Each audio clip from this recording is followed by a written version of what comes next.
Okay, so I just sat down with Jordan, who is a girl, and her family to kind of chat about it. Now let's go ahead and shoot Jordan right now. Now Jordan has been doing a lot of barking, and she barks and then runs away. We can see if you zoom in, not zoom in, but look at her tail. You can see her tail is hanging very low as Jordan photobombs. So what I'm doing is I want her to approach me, because dogs get over things by literally moving forward. So similar to what I did in the other video, is I'm trying to orchestrate a happy, positive thing that happens when she approaches me. So right here on the floor, I've got 3 treats that are kind of, one's about 3 feet away from me, one's about 2 feet away from that, one's 1 feet away from that. Now what I'm trying to achieve here is I want her to come over and take the treats, and be so close to the next treat, she's like, well, I'm close enough, I really don't want to approach this guy, but the treat's right there, so I'm going to go take it. Now what I am not doing is trying to encourage her. I'm making it available, but I'm not trying to entice her or any of these things. Now the growling that she's doing isn't aggression, she's communicating that she's not at all comfortable. So what I want her to do, again, like I talked in the other video, I'm not going to pet or do anything. Normally, if you have guests over in this situation, you can have them do the treats on the floor, but the guest should not try to look at her, talk to her, and it'd be better if the guests weren't talking like I am now. Now, you're paying me for my time. It'd be bad if I sat here silently.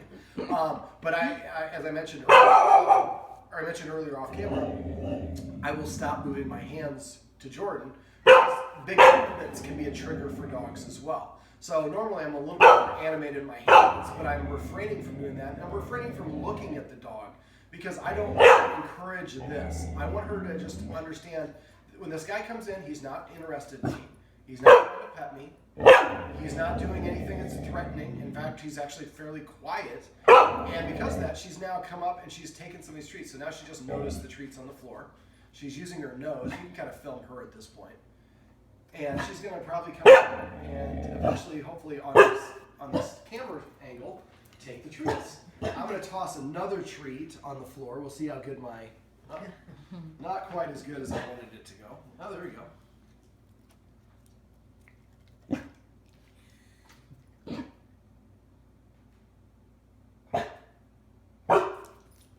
Now during that period, I was looking this way, and I was careful not to move. She was judging, should I take that next treat, or is this guy going to try to grab me?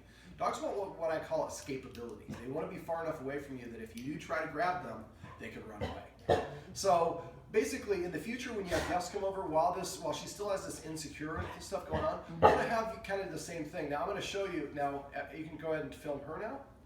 When a dog is comfortable, well, actually, when a dog is not comfortable, it will not sit or lie down. Now, this is different than telling her to sit or lie down. The fact that she came, now she laid behind her guardian, and she's a couple feet away from me, but you see her chin is on the floor. She has settled herself down. Now, if I get up or move around, that's going to trigger a response from her, which is why I'm not trying to do any of these things. But it just shows that if you give the dog a little bit of time, she can feel a little bit more comfortable. All right, so we're going to go ahead and end this video here, and we'll pick it up with some others.